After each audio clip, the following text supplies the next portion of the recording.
You're young. I'm going to go over your week 4 assignments. Let me just pull up the discussion for this week. Sorry. Hopefully you can see how the course progresses through the functions of management. Now, this week we're going to talk about leading and leadership, teams. And for the team one, we're going to describe an experience working with teams for your discussion. You're just going to talk about that, how it worked for you, what your experiences have been, and how did it function, pretty much. Communication, the team stages of development. You're going to talk about that. And virtual teams, which is obviously something that you're seeing more and more of. And you will continue to. So, and then there's always the argument of, does that work out well? So just discuss that. Feel free to share your experiences. That's what this course, it's the discussion boards help us learn about each other and, how other people have experienced similar situations. And sometimes it can help you, consider other perspectives, in case you ever run into a situation similar. Maybe you would handle it differently. So, your assignment for week 4 is a communications paper. We're going to talk about informal and formal. You're going to select a manager and assess their communication strengths. Now, please make sure what I'm seeing, and I just want to throw this out there now so that we can kind of deal with it. When you write a paper in this class, what you need to be doing is weaving the concepts that you learned in the course or in the text into the papers. So there's a lot of situations here where we're talking about real life experiences, and we're trying to tie the concepts to practical things that happen in practical situations in the workplace. Obviously, this is going to help you when you when you take whatever you take away from this class. We're trying to apply that to real life situations. So here you are interviewing someone and you're talking about their communications, strengths, weaknesses, etc. And I want you to make sure that when you're writing your papers, you are showing me parts, you're saying, okay, this is what I've learned about this, this manager's weakness is so-and-so. And maybe it's a specific weakness that you can address by using some kind of concept theory in the text. So I want you to weave those in there. I'm looking for that when I grade your work. There was a lot of issue with that, I'd say, for the week 3 paper. So just show me that you are making the connections. And if you're using your text, you need to cite it. I think most people know that by now, but just a reminder. I'm not saying you can only use your text. I really don't want you to just use your text. I really would encourage you to use the SUO library and find sources that will help you, that are relevant to your topic here. And, you can look at the concepts in the text and you can kind of look for current theories or current, findings. There's always new research. You just need to make sure that it's reputable. I wouldn't count on any research that's not been posted or placed in a journal. Obviously, and that's the thing. You have to really be discerning with research when you see it. Like you see it on social media. You see a new study. What study? Where was that study conducted? Was it published? That's the kind of things you need to think about when you're referring to a journal or academic research. If it's in a journal, make sure the journal is reputable. So those are just some things to consider. Okay, so moving on. Sorry, I got off topic. 2, assess the same manager's communication weaknesses using the same concepts, reading concepts theory. And I just discussed that. So you're going to be assessing strengths, weaknesses, 2 to 3 recommendations for management performance improvement. I would highly recommend you take some time to do some research on management and performance and ways that strategies for improving that as well. So make sure to give me recommendations with rationale. And again, weave your text information or credible source information within that. You will probably be researching recommendations. So kind of looking at, well, what happens when a manager's, performance starts to suffer? What do they do? Well, if they retain them, what do they do? What kind of management, excuse me, I'm sorry, I'm still got a congestion going on. What kind of performance improvement plan would be, what kind of performance improvement plans are implemented in such situations? Can you do some research on that? Maybe you can find some specific examples of what some companies do. I've mentioned this before, I think, but, I worked at GE for a long time, and they had a specific plan for, it really was for any employee. It didn't matter who it was, but, and this is probably more for mid-level managers that would be included in this process, but it's called PIP, and it was Performance Improvement Plan, and you had all these things you had to do within a certain amount of time to raise your performance, or they would terminate you. Now, I don't know if they do that now because it's been a while, but that's just one. I'm just throwing out an example. You may have your own at your own organization. But, with management, it might be a little bit different. There's different components to management than, I don't know, a customer service rep or, someone that's just doing a different kind of job, maybe a more, an engineer, someone that does, some people work more on their own, coder. Some people work within a team, but then there's management, and, there's different requirements for that. So take that obviously in consideration as well. Assessing the organizational culture in which this manager works, including how the culture might be impacting employee performance in the manager's area. Well, we've talked about organizational culture, and it's very nuanced. It's very specific and individual to the organization. But tell me how that can influence how a manager works. I've worked at organizations where, the managers were micromanaging us. They were micromanaged. It was just a chain of very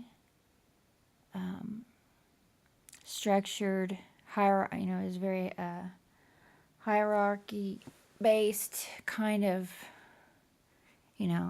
tense organization. The culture was everybody's watching you. You're being watched constantly. Everyone is, and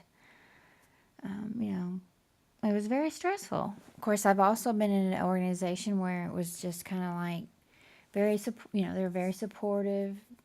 You have read. Actually, you're going to read about it this week. Transformational leadership versus transactional leadership. Transformational is the kind I just talked about, really, is more of a encouraging, supportive, motivational kind of leadership. And the first one I describe is more of an authoritarian, autocratic kind of situation. So you see where I'm going here. Only you can decide or write, what you know. I don't know where you worked, but think through all the employees that you had and kind of compare these kind of leadership styles and these cultures. And, perhaps you can see a pattern of different, you can see you may have had a varied type of experience, or you may have worked at similar organizations your whole life. But there are many different ways to approach the culture, so make sure that you're looking into that. And tell me how that can impact employee performance. There's there's different schools of thought. And there's, granted, I'm not giving you the whole gamut, but I'm going to just, there's the school of thought where you need to monitor your employees at all times to get the maximum productivity out of them. You have to, keep them in check and keep a close watch. And then there's others that say, nope, that's going to hurt performance in the long run. And if it hurts performance, it hurts the manager's performance, because usually those are tied together and causes more problems. I don't know, there's not a clear-cut answer. There's opinions. There's studies that suggest, have their own suggestions. I would recommend that you look for those studies. You can go to the SUO library and look for leadership studies, employee morale studies. Use keywords like that. See what you can find. You can find a lot of literature on that. I wrote a dissertation about transformational leadership, and I actually was studying female leadership in regard to that, but I did, glean some information on how that leadership affects motivation. And it really does, or at least in the studies that I read, I should say. It does improve motivation. But you know how it works. For every study that makes a correlation, another study refutes it. So you have to be discerning. You have to look at the information and critically analyze it. And that's what this class is about. You doing that. So if you have any other questions. A lot of papers had some APA issues.